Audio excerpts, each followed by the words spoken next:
I think this is an incredible breakthrough that at last Öcalan has been allowed to have visitors and he's been able to make this peace call.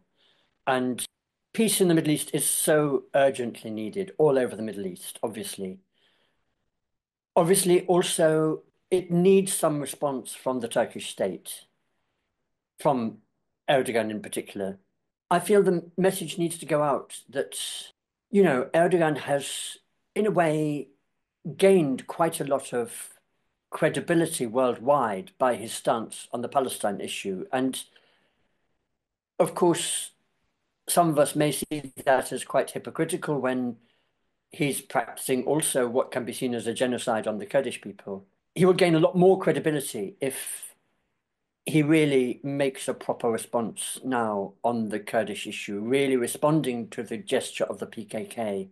It's obviously not just an issue of individual rights. I mean, for a start, in Turkey, there are hundreds of Kurdish people, and not just Kurdish people, but people from all communities who are in jail in Turkey on very questionable charges.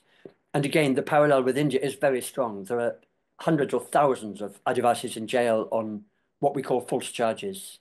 And I have friends also in jail on other issues in India who put in jail often without a trial, and there's no easy way out of jail for them, out of these cases that have been made. So there is that need for a more collective consciousness. If that gesture could be made of freeing Öcalan, it would free up so much more than one man's freedom. Like other people, I've been calling for years for the PKK to be taken off the terrorist.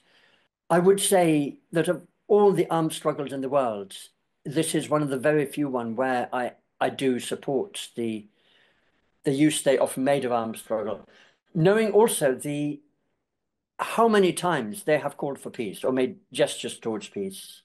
So I think it's a very courageous act. And again, it needs a response from the Turkish state.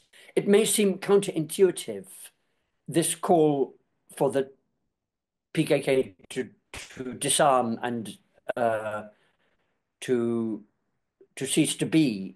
But I think it needs to be seen as a gesture of strength and a gesture that's incredibly positive in the present circumstances. And I say that as somebody who has supported the PKK because they've been fighting for fundamental rights against impunity of the military and so on for years.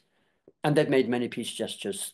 So obviously it will need international observers, international eyes, international journalists who can report on it. That's one thing it needs.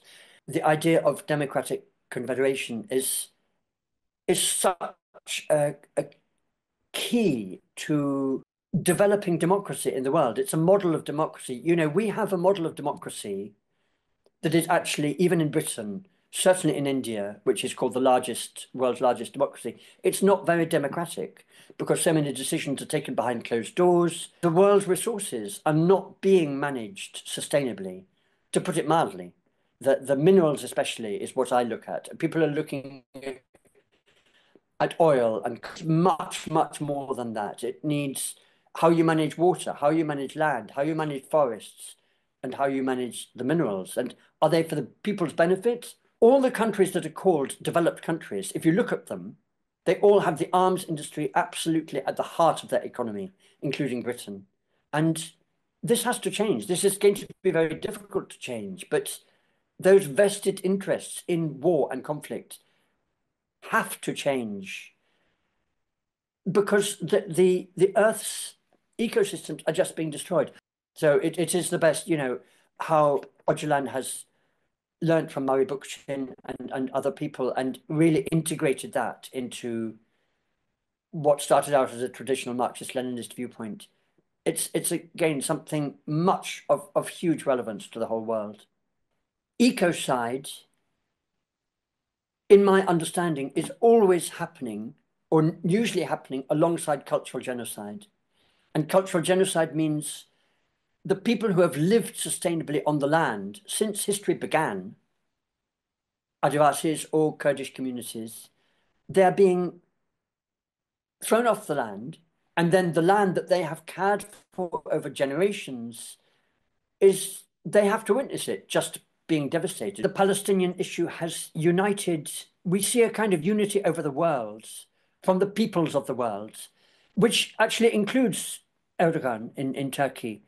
So if people can wake up like this, they also need to wake up to the Kurdish genocidal issue, which has been going on for a long time. Because the media has not reported properly, people are less aware often, but it's something tremendously important. As you know, I see the Kurdish people as one of the people who have been there since the dawn of history, really. In Öcalan's writing, I get that consciousness, and I'm a student of ancient history, so I really understand the force of it.